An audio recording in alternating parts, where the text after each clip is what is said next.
How's it going? Ryan here at etrailer.com. Today on our 2017 Subaru Crosstrek, we're going to be taking a look at the Thule Helium Pro 2 bike rack. Obviously with the rack in this position, we want to have much luck getting in and out of our hatch.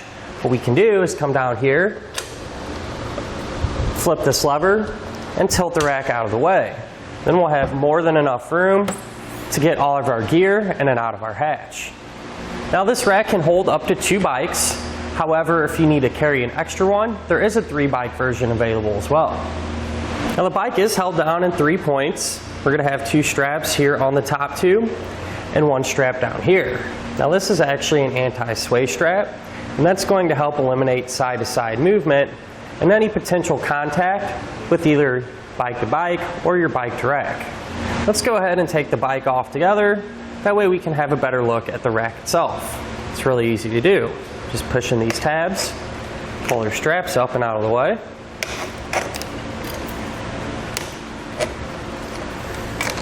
And just grab the bike and work it off of the rack.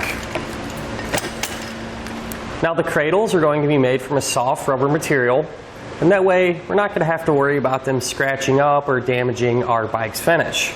We're going to have that same rubber material on the back side of the straps. Now these can be adjusted somewhat up and down, and that's going to help accommodate for any style of frame that our bike might have.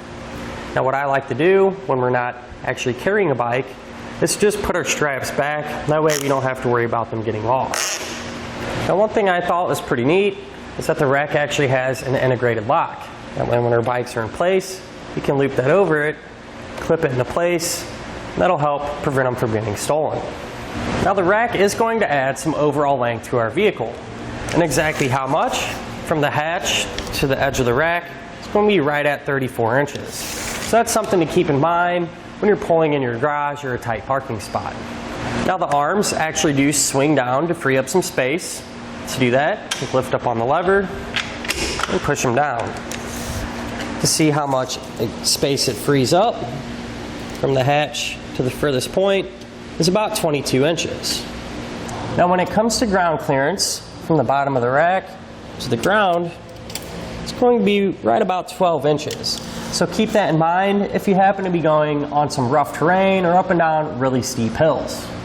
Now my favorite thing about this rack is that it's going to be made from aluminum. So it's going to be incredibly lightweight and easy to handle.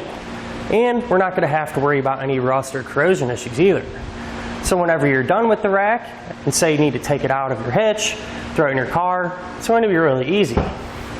And since it is compact, we're going to have no problem fitting it in the back. One of the things I kind of did notice is that the trim, if you will, on the bike rack itself actually almost matches perfectly with the plastic trim here on our Subaru. Now I think even if the car itself was a different color, it still had that same color trim package, this would still blend in nicely. It just kind of has that overall rugged look that matches up with the Subaru. Now the rack is going to work with both 2-inch or 1.25-inch hitches. So you'll have some versatility there as far as maybe if you have a few vehicles in the household, this could work with any of them.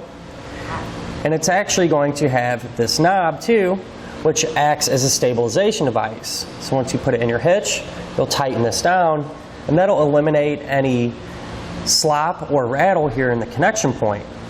That'll keep you going down the road with a nice quiet ride. So to give you an example, I'll shake our bike rack, and you'll notice the whole car actually moves. You won't see any vibration or play here in the connection point.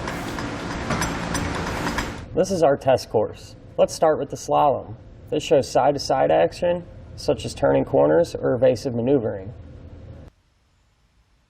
Then, onto our alternating speed bumps. This shows twisting action, such as hitting curbs, potholes, road debris, or even uneven pavement. And that'll finish up our look at of the Thule Helium Pro 2 bike rack on our 2017 Subaru Crosstrek.